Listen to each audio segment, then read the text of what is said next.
Hi there, friends. I'll come in here with a quick note to let you know that the first global Product Owner Summit organized by the Scrum Master Toolbox podcast is coming soon. To know more, check out the bit.ly/Product Owner 2023. That's bit.ly/Product Owner 2023. That's all one word, all lowercase. And stick around to the end of the episode to know more. But for now, on to the show. Hello, everybody. Welcome to a very special bonus episode on the Scrum Master Toolbox podcast. And we have our friend of the show and regular guest, not so much lately, but several times in the past, Jeff Campbell. Hey, Jeff, welcome back. Hey, Vasco. Happy to be back. Yeah, it has been a while. It's been a while. I think it's been like 2 years. But Corona upended everything. All plans went to the place where good things go to disappear. It's thankfully, 2 years that somehow simultaneously feels like 20 minutes and 20 years. Indeed. All right. So for those of you who haven't heard Jeff yet, I do recommend checking out his podcasts or his episodes here on the podcast. I'll put the link on the show notes. Jeff is an Agile coach who considers the discovery of Agile and Lean to be one of the most defining moments of his life, not just career, and considers helping others to improve their working life, not just a job, but a social responsibility. As an Agile coach, he's worked with driving Agile transformations in organizations, both small and large, and has actually published a book on very practical tips on the subject. It's actionable Agile tools, and I'll put the link on the show notes so that people can easily find it.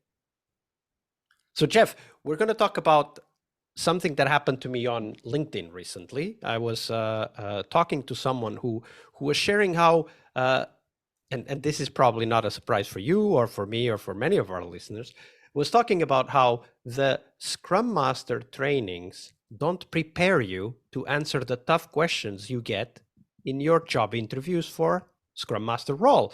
Now, for you and me, that's not really a surprise because the interview questions you get when you're applying for a job are typically related to real life tough problems, while the courses that you take are necessary, but they are mostly on the perfect scenario, if everything goes well, and this is how you do things perfectly kind of approach. So we don't often talk about the really tough topics. And the first topic that, let's call him Hugo talked about was, all right, so I often get asked in job interviews, how do you handle stakeholders who resist Agile practices? And that's the first question I want us to explore in today's show. So Jeff, when you think about that question, let's think about our Scrum Master friends that are out there listening to this, both practitioners as well as potential Scrum Masters applying right now for a job. Let's talk about this.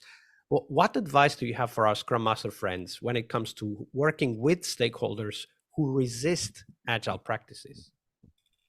Yeah, so I think my very first thought when I hear that question is always that when you're saying that somebody is resisting Agile practices or putting that onto the other person, it's actually, in my opinion, very often a sign of sort of your own inflexibility and your own inability to adapt to the situation that you're in, right?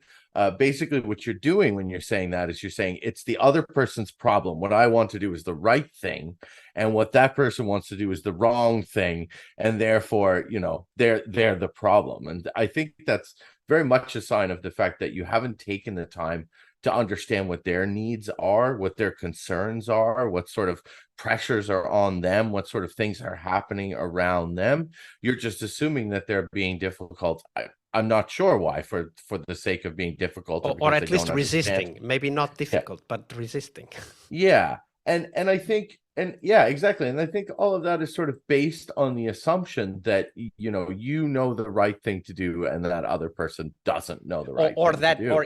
Or even worse. So everything that you said, I would agree with.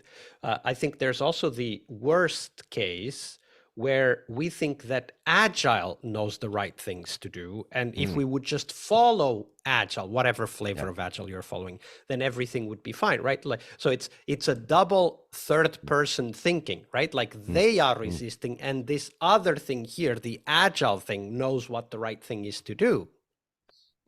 Yeah, I think that's really well put. Many years ago, I was in a job. I won't talk specifically about the place, but it went very, very poorly then, and that was sort of right at the beginning of my career. And I remember when the place closed down, there was this feeling of everybody blamed everybody else, right? Management blamed the developers blamed sales, and marketing blamed just so on and so forth, right?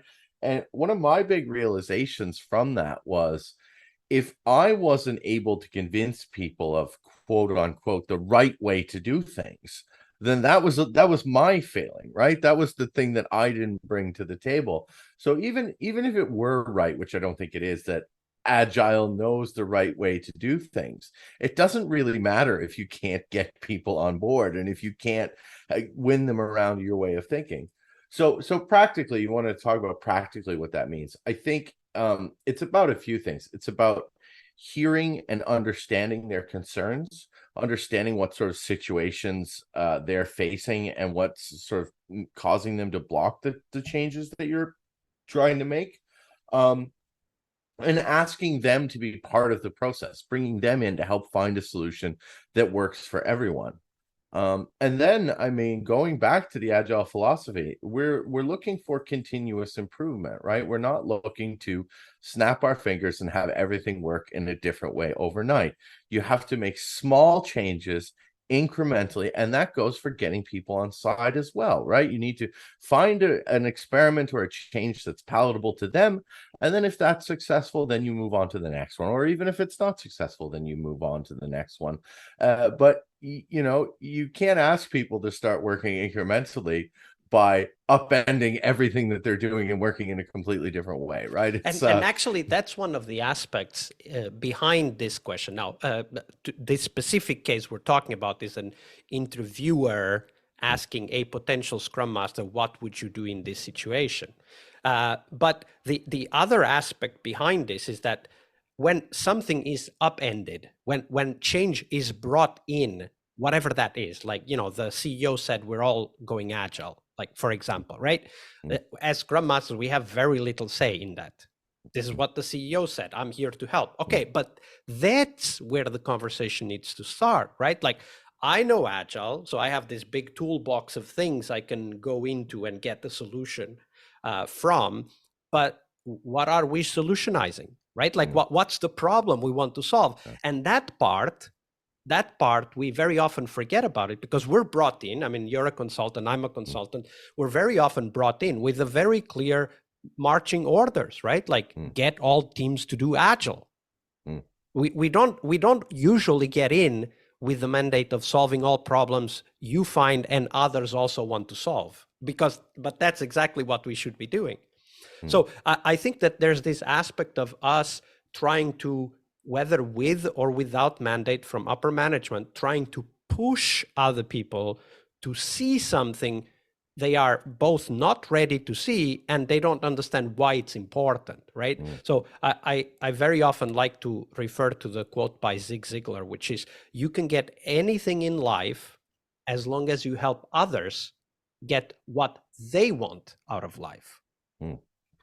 And for me, when it comes to resistance to Agile practices, I think that we forget that resistance is a valuable resource for us, because it's information that allows us to adapt, as you were talking about, and also allows us to start an exploration, start asking questions to figure out, where is this resistance coming from? Is this because of fear? Is this because they know how things are done and they see obstacles we don't see? Because we often don't see obstacles that others that have been there for a longer time can already see, right? So I would say that we also need to start thinking about our role as Scrum Masters, not just as bring Agile in, but actually a bit wider, as to help people benefit from the tools that we know. right? Yeah. But they need to be the ones benefiting from the tools, not us. So they need to figure out why they want to benefit and how they want to benefit.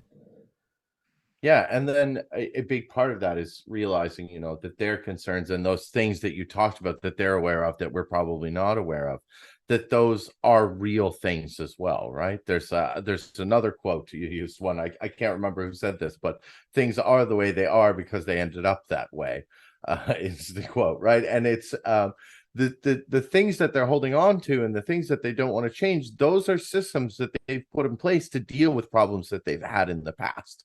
So if you're going to try to change those, it better be to solve the problems that they have today. And then another thing is, we talk a lot about trust and about autonomy and letting people make their own decisions. But if you've just started working with somebody and they don't know you and they don't understand why you're driving for the things that you're driving for, then they don't have any trust in you. So it shouldn't, it's not reasonable to ask them to just trust you because you're an expert, right? That's not a terribly good argument for anything. I know what I'm talking about, so do what I say, right? You need to Trust you need me, to I know take what I'm time. doing. I mean, sure, if the doctor says that, maybe you should trust the doctor. But in most situations, people need to prove their merit in some way or another. And one of the compliments I often get, I'm an incredibly social person, in case you can't tell from my nature on the podcast. But wherever I go, I make friends at work, and I often make lifelong friends with the people I meet. But even ones that I don't, I develop friendships in every environment that I'm in, because people who trust you and who are your friend are much more willing to work with you and consider your alternate viewpoints and try something out that they might not have otherwise been willing to try. So take some time and get to know them and make friends and build the bond, and then maybe ask them to try something that might be a little crazy. And actually what you're saying is very important, because it also goes to the level of, are they interested in what you have to offer, right? Because if we know someone and we trust them, we are interested in what they have to offer, right? When we start a relationship as Scrum Masters, nobody's interested in what we have to offer other than the people who brought us in, right? Because they already trust us, otherwise they would not have brought us in. So one of the things that we need to consider is, before others can become curious about us, we need to be curious about them. What brings you here today? What's the biggest problem on your mind? How's your team doing? When was the last release you had?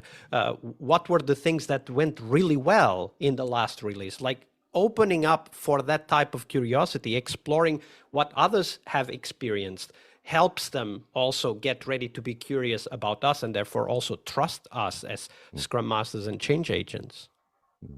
Yeah, I have a little we'll call it a speech that I do when I started a company. I'm a very talkative guy, and it's hard for me to not sort of jump in with both feet to something. But a thing I usually say to teams that I'm going to start working with and their stakeholders is, I'm going to spend the first 3 or 4 weeks just watching and asking questions, right? I'm not going to offer any opinions, or I'm told I'm not as good at that as I like to think I am. Apparently, my face gives away more opinions than I think it does. But, making that effort to not come in and just be like, oh, you're doing this wrong and you need to change all these things, truly understanding the situation. And then I say, and after that, I will have opinions, and I'll come with opinions, and I'll make offerings to you on what I think that we should change. But it's always up to you. If you don't think that makes sense, then we'll try something else, right? And that speaks to solving their real problem and helping them, in their day-to-day work. Yeah, and one aspect that you mentioned in passing is that we always have different options to pursue. One of the reasons why resistance emerges is that there's only one way forward. It's my way or there's no way, right? And that, of course, naturally will cause resistance. But if we go in asking, so have you considered X or have you considered Y? And if they have, we can ask, so what has happened when you used that approach last time? Why did it work or why didn't it work? What did you learn from that, right? So we need to bring in the whole toolbox when we go into an organization, right? It's not just, here's the recipe, you just follow it and everything will be fine. We need to be able to open people's minds, but the only way we do that is by opening our own first and be able to consider many different options. And for example, a very clear example I had with a coaching client not so long ago, where this coaching client was handling the team, like, helping them manage their work and so on, in a complete transparently waterfall way, i.e., this was a product owner that was defining the work that needed to be done, the subtasks for each of the item, and then that PO was scheduling the tasks with the team. And he was concerned about, how do I write good user stories? And I'm like, okay, so I can help you how to write good user stories, and I can give you a template and some tips and tricks and how to write good acceptance criteria. But you're not giving user stories to your team. You're giving tasks to your team. So working on the user stories might be good for you, but how are you helping the team, right? So we need to bring the whole toolbox as change agents and Scrum Masters. It's not just about, okay, here's the user stories, everything will be fixed if you do that. No, because the problem might be something else. I have another good example of that, which will reference your work a little bit. I guess I won't be out of line suggesting on this podcast that I absolutely hate the idea of story points, and I've rarely, if ever, seen them be successful. But that's often a really tough conversation, right? That's a classic example of where you're going to run into some stakeholder resistance. Yeah. Right? Is the idea of getting rid of the story points. So when I would like to make the suggestion of moving away from story points, I don't just say, let's stop doing story points. Occasionally, if I feel the situation's right, I might say that. But usually what I do is I have a presentation of 5 different ways of approaching the problem of estimation, right? One of the ones I reference in that is using the no estimates technique and, approaching it from that way and talking about all these different approaches, what I think the positives are, what I think the drawbacks are, what the prerequisites are to use all of these different kind of things, and having a discussion around that, and then asking that team to decide what their solution is. I usually do make a personal recommendation. This is, I think, the way that we should go, but I lay all of the options out and I let everybody decide for themselves what the best way to do it is. And when we come to discussing resistance in stakeholders, the recommendation that you were talking about is also very important. It's not important only for the stakeholders, but also for us. When we are in an organization, if we don't probe it, right, if we don't test different things, we don't know how to adapt ourselves. So when we make a recommendation, we're also assessing what's the appetite for trying new things here, right? And that's important information we need in order to navigate our future steps in that organization. And when we come in, it's okay to make stupid recommendations from their perspective, not stupid in our mind, stupid in their mind, right? But, after a while of being there, it's not okay anymore. Because people will excuse you not knowing things in the first few weeks. But after that, they go like, okay, are you not paying attention? Like, have you been doing your homework here? So it's important to also use this ability to recommend as a way to test.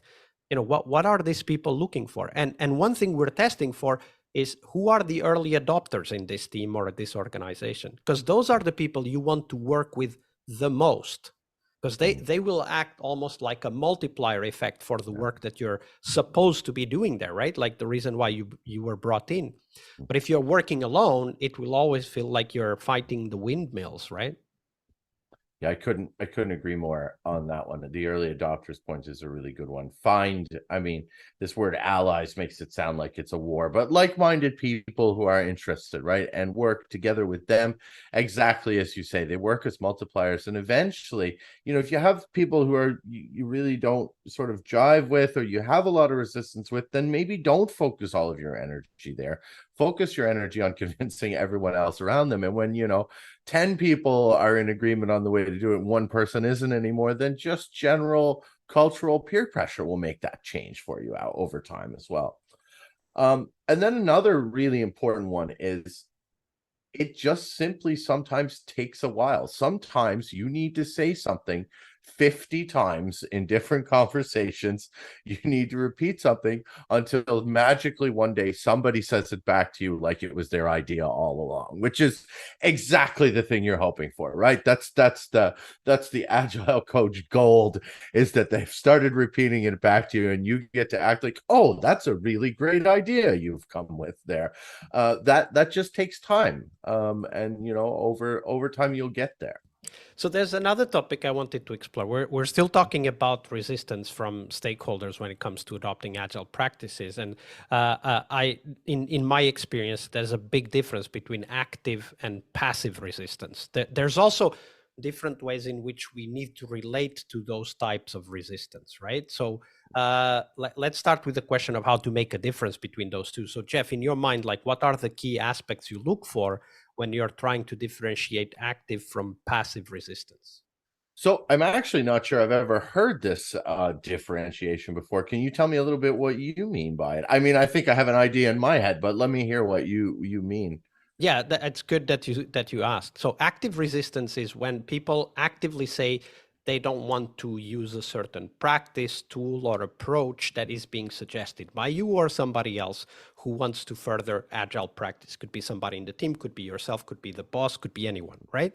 And passive resistance is when people don't necessarily say no, but they act the no, right? For example, people that constantly arrive 5 minutes late to the stand-up, or people that go to the beginning of the retrospective but leave in the middle because they have, quote unquote, an important meeting to go to. And of course, we know the retrospective is potentially the most important meeting for the team, and so on and so forth. There's many different types of, but one thing is verbalized, so active resistance, and the other thing is acted, passive resistance.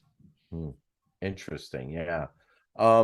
Yeah, I think especially in terms of the passive resistance, one of the things I've learned in my career that's a very powerful tool that is really one of the things that holds a lot of organizations back is simply putting things on the table and talking about them, right? The big problem with the passive resistance is it's sort of like a splinter that doesn't get removed, and the swelling builds around it over time.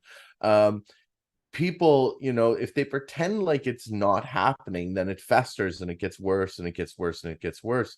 I think if you give the example of coming 5 minutes late or leaving the retrospective often, I would really just at some point put that out there and say, listen, what's happening here? Is this is there something we need to change in order to make this work for you? Do you not think that this is valuable? Do you not see the point of it? What's the issue here? And just openly talk about it, not in an accusatory sort of way, but just in a what's not working here. Yeah, at least as an observation, right? Hey, Jeff, I've noticed that you often arrive late to the daily, and the last two retros you left in the middle. Maybe there's something important going on that you're not sharing with us, but why has this been happening lately? And even I don't think you even need to be because I think sometimes you could be a little deceptive about it, right? And just act like it's a question when really you're trying to make a point. But I think I'll give an example just from a few weeks ago. One of the teams I'm working with, we've been trying the OKR approach, and there's a lot of passive resistance to that. And you know what? That's perfectly fair. It hasn't been working terribly well, and it's very much one of these things that's been sort of pushed down from elsewhere. And it hasn't been solving the team's problem. So I understand the resistance to it, but we've been trying to improve the process and see if there's things that we can change. And we're having a retrospective on it. And I could tell when we were in the middle of the retrospective that pretty much everyone in the meeting wasn't paying attention. You can tell when people are responding to Slack messages, they have a look on their face of not listening, right? And so in the middle of the retro, I said, listen, I can't see that nobody's actually paying attention to this. So do you guys think that this is valuable? Should we be doing this thing? Because if nobody thinks this is valuable, then I don't think we should be wasting our time here. And that might have come across a little harsh, but it was also meant to be a little bit harsh, right? I'm spending my time, we're all spending our time. If we're not doing that for a reason, let's stop doing it. Or can at least everybody let's get the reason on the table, right? Yeah, exactly. So I think, especially for the passive resistance, naming it, putting it on the table, and trying to deal with it is a huge part. You can't let these things fester. And then I think the active part we've talked a little more about. We've talked a little bit about that, right? Maybe don't go head on at the active stuff. Don't try to beat your head against the wall and spend all your time solving that. Focus on the problems you can solve. Focus on making things better to, improve the environment around those people, and eventually, maybe you'll make enough progress that they'll sort of have to come And along. that's what continuous improvement means in the end, right? It's solving the problems we can solve today and accepting we can't solve them all. And we don't even need to, because there's enough to do with the ones we can work on and where people already agree need to be solved. And that's actually one of the things I tell all Scrum Masters that eventually ask this question is, have you asked the team what is the problem they want to solve?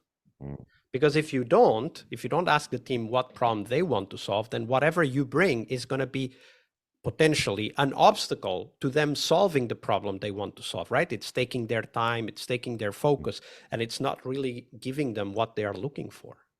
Yeah, that whole, oh, here's another thing kind of a vibe, right? Oh, is this another one of these processes that exactly, we need another to one start of doing? these processes. Yeah, absolutely.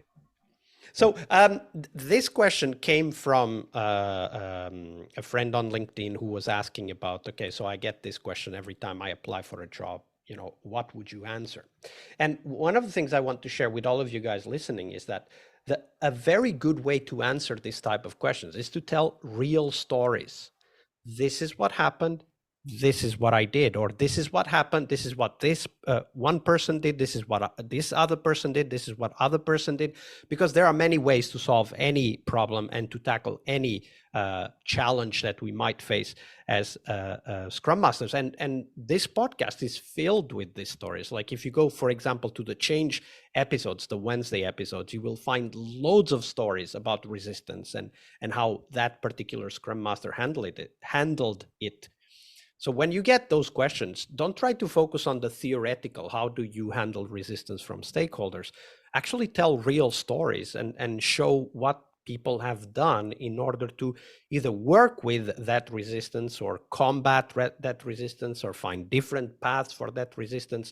Because not every solution works every time, but some solution will work at any time. That's very well put. And I think it's a skill I'm constantly telling people to develop if they're asking about how to become a better Agile coach or Scrum Master is your ability to tell stories, whether that be through public speaking or whether it be person to person or whatever it is, the ability to tell stories and help people sort of get on side with that is one of the strongest and most powerful tools that you have. And I think a lot of people think they're either good at this or they're bad at this, right? And I can say, I think it's very much a skill that is practice. If you look at I always give the example of a stand-up comedian. A stand-up comedian is funny, not because they're telling the funny joke so much, but because they've told this 100 times, right? They're very good at telling this joke. They've practiced it, they've developed the skill, they've iterated on it, and they've changed it over time. Because that's how you tell a good story. That's how a story sounds calm. It's how it sounds convincing. It's how it has a good punchline, knowing what the timing is, and all these kinds of things. The learning to be a better storyteller is one of the most powerful things you can do. I got very fortunate in this respect. I'm from a very small place in Canada. My hometown had like 2,000 people, maybe even less than 2,000 people in it. And it wasn't until recently, only a few years ago in my life, that I realized, people comment on my stories all the time. My girlfriend says I should start a podcast called The Jeff Show, where I just tell stories. Well, at least you have this platform for your stories. Exactly. But what I realized a few years ago is what's actually happened is because I'm from this small, very isolated place that we didn't have anything to do growing up in the 90s. You couldn't be on the internet or any of these kind of things. Basically, I spent my youth learning to tell stories. That's what we did, right? We sat around, we drank cups of tea, and we told stories. And we listened to our parents tell stories, and we listened to our friends tell stories. And it's a skill I spent, my entire youth learning. It's not something that I was born with. It's something that I learned and practiced and got better at over time. So anything you can do to improve that. Even right now, I'm actually taking an improv class and an acting class to help me improve this skill. Public speaking is a great way. Yeah, the delivery is, that's key. It doesn't matter what you say if you don't say it well. But public speaking is a really great platform for this. If you can go to meetups, that's a much smaller scale. Maybe you can speak at schools. There's a lot of small things you can do. I know a lot of people are really scared of it. I remember my first public speaking like it was yesterday. I've never been so terrified in my entire life. But over time, you'll get better at this stuff, and it'll help you in all of those kinds of conversations. Absolutely. So, Jeff, we're about to finish here. We're getting close to our time limit. But of course, people want to know more about you and where they can find you and maybe even listen to those stories. So where can we direct people to? You can find me. My website is rebelalliance.se. You can find me there. You can find me on Twitter, also under Rebel Alliance. Feel free to reach out. Anything you want to talk to, you can find me on LinkedIn. I'm the only Jeff Campbell who does Agile in, all of Sweden at least, probably the world. In Sweden, yes. Please don't confuse me with the Jeffrey Campbell who makes shoes. He steals a lot of my traffic. He's a lot more popular than I am. But you can find me on any of those platforms. And of course, if you think this stuff's interesting, then the book is in the show notes. Absolutely. The Actionable Agile Tools book. Hoping to do the second edition sometime very soon. All right. Absolutely. Jeff, thank you very much for being here for this conversation on topics that Scrum Masters get interviewed about when they apply for jobs. So thank you very much for your generosity with your time and your knowledge. Thank you. Hi there, Agile friends. Thank you for sticking around. This year's first global summit dedicated to the product owner role in Scrum will have some amazing keynotes and 2 tracks filled with first-hand stories and experiences for product owners to learn more about that critical Scrum role. We'll have Roman Pichler, author and product expert, who'll be answering your questions and sharing the most important aspects of the product owner role. We'll also have Colleen Johnson talking about why roadmaps are probably making your life much harder than it needs to be and what to do instead. This talk was quite a success in Agile Online Summit 2022, and Colleen has learned some new tricks, tools, techniques that she will share with us when it comes to roadmaps for the product owner role. And we will also have Henrik Nyberg, author of Scrum and Kanban from the Trenches, as well as one of the creators of the Spotify model. So come in and listen to his stories. And we'll also have, of course, 2 tracks with many more sessions and even some live sessions. The 2 tracks will cover practices every product owner should know, where we'll be hosting conversations on topics that product owners need to be familiar with, like product backlog refinement, planning, and much more. The second track will be on metrics, measuring product and personal success as a product owner. As product owners, it's crucial to have a clear understanding of what are the metrics that drive success for us, and of course also for the products and businesses that we work with. And we need to continuously measure and optimize those metrics. So in this track, we'll be sharing what's working and what's not in the area of measuring success for product owners. We will also have the opportunity to network with our peers. It's a network event, of course, so get your tickets and join our Slack. Go to bit.ly/product owner 2023. That's all one word, all lowercase. As always, we will have free tickets and VIP tickets, which will give you long-term access to the content of this summit. So check them out at bit.ly/product productowner2023. All lowercase, all one word. I'll see you on the summit floor.